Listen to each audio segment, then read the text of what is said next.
स्वागत करती हूँ नए ब्लॉग में। मैं ठीक हूँ, आप लोग भी ठीक होंगे I hope. Happy new year आप सभी को। सुबह सुबह का टाइम है, ये मैं उठ चुकी हूँ 8 बजे। आज उठी हूँ मैं सो करके। उठ तो थोड़ा सा पहले ही गई थी, लेकिन उठते उठते घड़ी देखने के बाद मुझे पता चला कि अरे 8 बज गया है।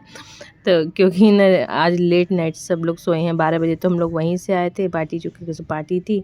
उसके बाद आने के बाद तुरंत नींद कहाँ आती है। फिर उसके बाद 2 बज गया था और पता चला था कि मेरी मम्मी का भी तबीयत बहुत ज़्यादा ख़राब है। तो रात में मुझे नींद ही नहीं आ रही थी, लग रहा था क्या करूँ, कैसे करूँ, क्या करूँ, जाऊँ यहाँ पे भी देखना है मुझे, वहाँ पे भी मम्मी का तबीयत ठीक नहीं था। तो ऐसे ही मुझे पता चल गया था, इसलिए मुझे नींद नहीं आ रही थी। लेकिन मैं सुबह-सुबह उठ गई, अपने काम में लगी, क्योंकि आज मुझे नए वर्ष में अपने बेड को ठीक करना था, क्योंकि ठंड थोड़ा बढ़ गया है। और बेडशीट वगैरह मैंने चेंज कर दिया है। यहाँ पे फटाफट मैं कर रही हूँ। देखिए चुटकी बजा के मैं काम कर रही हूँ आज, और सारा चुटकी बजा कर के काम करूँ, क्योंकि आप लोगों को मैं बोर बिल्कुल नहीं करूँगी नए साल में। इसलिए देखिए चुटकी बजा के सारा काम हो जा रहा है ना। तो यहाँ पे क्लीनिंग का काम शुरू है। तो यहाँ पे मैं सारे कपड़े लेके आई थी इसको वॉश करने के लिए। लेकिन आप लोग सोचेंगे नए साल में, तो नहीं, नए साल में ही शुरुआत हो रही है साफ़ सफाई से। क्योंकि जो काम है ना, वो चाहे नया हो चाहे साल पुराना हो, वो कभी ख़त्म नहीं होता। तो इसलिए मैं शुरू हो गई हूँ अपने काम में। यहाँ पे मैं झाड़ू लगा रही थी, एक तरफ मशीन में मैंने कपड़े डाल दिए थे, क्योंकि वो वॉश होगा तब तक इधर का काम। देखिए क्या होता है, हम लोग हाउस वाइफ है ना, तो फटाफट काम करने का तरीका भी हम लोग सीख ही लेते हैं। तो इस तरीके से मैं क्या करती हूँ ना, कपड़ा मशीन में डाल देती हूँ तो मेरा वॉश होता रहता है, 2-3 बार चल जाता है, क्योंकि गंदे कपड़े रहता है। और इधर मेरा क्लीनिंग का भी काम होता है, तो ये झटपट वाला जल्दी हो जाता है ना, तो इससे समय भी बचता है। तो यहाँ पे मैं झाड़ू भी लगा ले रही थी अच्छा से क्लीनिंग करने के बाद। और क्लीन रहता है ना घर, तो बहुत ही अच्छा लगता है, सुकून भरी ज़िंदगी होती है। फिर यहाँ पे झटपट मैं अपना काम कर रही थी नए साल में, क्योंकि और भी तो आगे का बहुत सारा प्लान है, तो उसको भी अभी दिमाग में चल रहा है, हाँ ना चल रहा है। लेकिन देखते हैं आगे चल के अभी क्या होता है, जाते हैं कि नहीं जाते। तो यहाँ पे ना पेड़ पौधों की जो पत्तियाँ होती हैं ना, वो भी पतझड़ जैसा मतलब सूख करके ना झड़ बहुत ज़्यादा रहा है। तो यहाँ पे मैं इधर भी क्लीन कर ले रही थी, क्योंकि आज सारी सफाई एकदम चमका दूँगी घर को। तो वैसे भी साफ़ सुथरा हो गया, बहुत अच्छा चमक रहा था।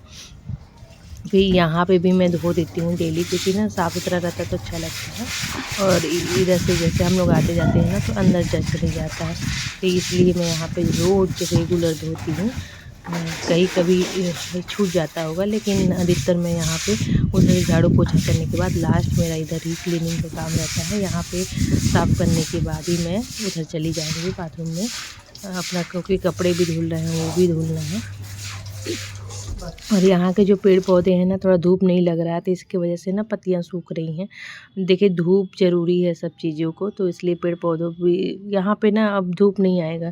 जब थोड़ा सा मौसम बड़ा हो जाएगा तब धूप आता है। तो यहाँ पे मैं सारे कपड़े धो ले रही थी, क्योंकि ठंडा पानी बहुत ठंडा था। लेकिन अब क्या है, तो मैं एक बार क्या करती हूँ ना, ऐसे ही डाल के बाल्टी में पहले एक बार फरिया लेती हूँ। उसके बाद मैं फिर से साफ़ पानी से साफ़ करती हूँ कपड़ों को। तो धोने के बाद मैंने सारा कपड़ा धोया, बहुत सारा था। उसके बाद मैंने नहाया, नहा धो करके अच्छे से मैं आई। फिर यहाँ पे मैं पूजा कर रही हूँ। और ये ना मैं जो सूट पहनी हूँ ना, ये मैंने मीशो से मंगाया था। बहुत ही गर्म है और बहुत ही कंफर्टेबल भी है। तो गर्म बहुत लगता है, इसलिए मैं आज इसको पहन ली थी, क्योंकि नए साल में और नया रहेगा तो अच्छा लगता है थोड़ा-सा। तो यहाँ पे मैं ना बना रही थी, और मैंने 1 किलो मटर अभी सुबह फटाफट बैठ कर के छीला है। आया था तो मैं सोची छील ही देती हूँ। देखिए इतना सारा मैंने मटर यूज़ किया है, क्योंकि ना जो सुबह का नाश्ता होता है ठंडी में ना, तो मटर वगैरह खाने में बड़ा अच्छा लगता है। तो यहाँ पे नया वाला आलू है और थोड़ा नया मटर, और यहाँ पे मैं बना रही थी चूड़ा मटर। आप लोग समझ गए होंगे कि मैंने क्या किया, मटर को तल वो दिया, हल्दी नमक डाल दिया। उसके बाद मैंने धनिया पत्ती, जीरा और अदरक लहसुन थोड़ा सा मिर्च पीस दिया था।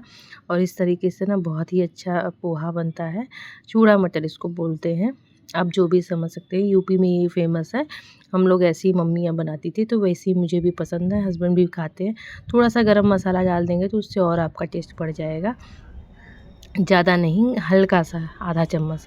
तो यहाँ पे बहुत सारे कपड़े थे, तो मैंने बेटी को बोल दिया था कि बेटा तू थोड़ा-सा ड्रायर मतलब कर के छत पे थोड़ा-सा ले जाके डालो। उसके बाद लास्ट में मैं आऊँगी तो जो बड़े-बड़े कपड़े हैं ना, जो अटे ही नहीं, इतने सारे कपड़े मैंने धो दिए कि जिससे ना पूरे कपड़े मतलब घर में कपड़े ही नहीं अट रहे थे कि कहाँ डालूँ। तो फिर मैंने ना, अभी तो बारिश-वारिश हुई थी, तो ये सब दीवार वगैरह ना साफ़-सुथरा है, धुल गया है, तो मैं सोची इसी पर डाल देती हूँ थोड़ा बहुत, और एडजस्ट कर रही थी। और पौधों में ना आजकल धूप हो रहा है तो अच्छे से, तो प्लांट में पानी मैं दे रही थी कि अभी मैं जाऊँगी तो भी कब वापस आना है कब नहीं। तो इसके बाद हम लोग तैयार हुए। तैयार होने के बाद मैं सोची चलो चलते हैं, हस्बैंड तो जाएंगे ही, चाहे मैं जाऊँ चाहे नहीं हूँ। मैं तो 17 साल से वहाँ तक जाती हूँ, इन्हीं के साथ जाती हूँ, और पहला दिन जो है हम लोग का वहीं से शुरू होता है। तो चलिए आगे ब्लॉग में बने रहिए, देखिए हम लोग कहाँ जा रहे हैं और कहाँ से शुरुआत हम लोग करते हैं नया साल। तो ये देखिए इतना जंगल वाले जो रास्ते से जा रहे थे हम लोग, ये चितरंगी का रोड है। इधर हमारे एरिया में 2 रोड है, मतलब यूपी जाने के लिए। तो यहाँ पे एक रोड ये है जिस पे हमारे हस्बैंड ने खुद भी, जब कंस्ट्रक्शन कोरोना काल हुआ था उससे पहले जब ये ठेकेदारी काम करते थे, तो ये सारा रोड पे काम करवाए थे। तो वही दिखा रहे थे कि ये सब काम देखो हुआ था। एक तो यहाँ जंगल, पहाड़ों से 8 किलोमीटर पूरा जंगल था, घना जंगल। उसको पार करते हुए हम लोग यहाँ पे आ गए हैं, और बहुत अच्छा व्यू था। तो हम लोग थोड़ा सा रुके, और रुकने के बाद देखिए इस पहाड़ के ऊपर हम लोगों को जाना है। तो यहाँ पे पहाड़ को डाकते हुए हम लोगों जो रोड क्रॉस करते हुए, फिर मैंने ब्लॉग नहीं बनाया, मैं सोची आप लोग बोर हो जाएंगे। फिर क्रॉस करते हुए फिर हम लोग आ गए थे यहाँ पे थोड़ा सा जाम लगा हुआ था, रात हो चुकी थी, सोच लीजिए 1:30 बजे का हम लोग निकले थे, और यहाँ पे बज चुका था 7:30 बजने वाला था, 7 बज गया था यहाँ पे मैं पहुँची थी। तो अब हम लोग एकदम पहुँच गए थे, और यहाँ पे 7 बज गया था रेडी। हस्बैंड देखे तो बोले नहीं 7 बज गया है, बहुत इतना टाइम लग गया हम लोगों को, और अभी भी हम लोगों को टाइम लगेगा, क्योंकि अभी हैं हम लोग, आप देख सकते हैं यहाँ पे हम लोग हैं विंध्यवासिनी माँ के दरबार में हैं। मिर्ज़ापुर पहुँचने में हम लोग को इतना टाइम लग गया था। फिर यहाँ पे हम लोग प्रसाद लिए, जूता चप्पल निकाल दिए हैं, और ऐसे हम लोग छोड़ कर के जा रहे हैं कि माता के सहारे। और यहाँ पे ना जैसे ही यहाँ आए तो देखिए भीड़ बहुत कम थी, क्योंकि शाम टाइम हो गया था, रात हो चुका था, तो भीड़ कम रहती है। तो आने में भी टाइम लग गया था। यहाँ पे लाइन लगा था, तो हस्बैंड बोले कि लाइन में मैं नहीं खड़ा हूँगा, और पंडित जी जान पहचान के, तो वो हम लोगों को शॉर्टकट रास्ते से ले गए इधर से, और डायरेक्ट में दर्शन उधर करा कर के निकाल दिए। तो इधर से हम लोग को लेके जा रहे थे, और फटाफट हम लोगों को बोले कि आप चलिए उधर से, मैं आप लोग को दर्शन करा दूँगा। फिर यहाँ पे अंदर में दीपक नहीं जलता, कैमरा में मोबाइल भी नहीं ले सकते, तो हम लोग नहीं शूट कर पाए। फिर यहाँ से आप लोगों को दिखाने के लिए मैंने शूट करने की कोशिश करी, बेटी को बोले शूट करने से माता का दर्शन करवा मेरे व्यूअर्स को। तो इतनी भीड़ थी वहाँ, देखिए आप लोग भी दर्शन कर लीजिए। माता से जो मनोकामनाएँ आप मांग लीजिए ना, ये सभी का मनोकामनाएँ पूरी करती हैं, और सभी की इच्छाएँ पूरी करती हैं। आज पहला साल का पहला दिन है, और यहीं से शुरुआत हुई, जब से शादी होकर के आए हस्बैंड के साथ हम लोग यहीं सबसे। तो फिर उसके बाद हम लोग पूजा पाठ करने के बाद यहाँ पे आ गए। तो हस्बैंड बोले कुछ लेना है तो ले लो, तो मैं बोली चलिए दिला दीजिए। तो वो बोले क्या लोगी, तो मैं बोली कुछ नहीं, आप जो अपने मर्ज़ी से दिला दीजिए। बोले चलिए तुम्हारे लिए कड़ा ले लेते हैं। मैं बोली हाँ ये तो हम लोग के लिए बहुत ही इम्पोर्टेंट चीज़ है। तो उन्होंने मेरे लिए कड़ा सेलेक्ट किया, और ये वाला कड़ा सेलेक्ट किया, ये बहुत ही प्यारा लगा उनको, अब मुझे भी पसंद आया। तो सच में आप लोग बताइए कमेंट में, सच में अच्छा है ना। ये हमारा नया साल का गिफ्ट है, जो हस्बैंड ने मुझे वहाँ प्रसाद के रूप में तो में दिलाया था सुहाग के लिए। तो मुझे अच्छा लगा था। तो यहाँ पर फिर उसके बाद हम लोग लेकर के खाना पीना खाए। यहाँ की कचौड़ी बहुत फेमस है, और ये बिना लहसुन प्याज की रहती है, तो वो भी अच्छी लगती है। तो यही फिर हम लोग खाए पिए, उसके बाद एंजॉय करके चले आए अपनी मम्मी के यहाँ, क्योंकि हमारे यहाँ वहाँ से फिर आने पर हम लोगों को ना रात में 9 बज गया था, 9:30 बज गया था, लेट हो गया था। फिर मम्मी की तबीयत ठीक नहीं था, तो फिर मैंने शूट वूट नहीं किया, अच्छा नहीं लग रहा था।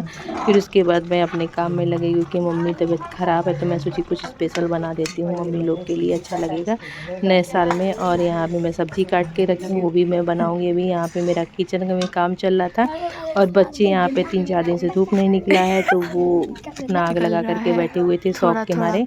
क्योंकि वहाँ सिंगरौली में तो मिलता नहीं है। यहाँ पे अपना एंजॉय कर रहे हैं। देखिए थोड़ा सा धूप निकलने का आसार है यहाँ पे, 3-4 दिन से धूप नहीं निकला है। तो यहाँ पे मेरा बन रहा था गाजर का हलवा और मम्मी को मैं बोली कि वीडियो में आने के लिए, तो वो बोली कि नहीं मुझे मत लो, अभी अच्छा नहीं लग रहा है, जब मैं ठीक हो जाऊँगी तो आऊँगी। तो आई होप आज का ब्लॉग आपको पसंद आएगा, पसंद आया तो लाइक ज़रूर करिएगा। थैंक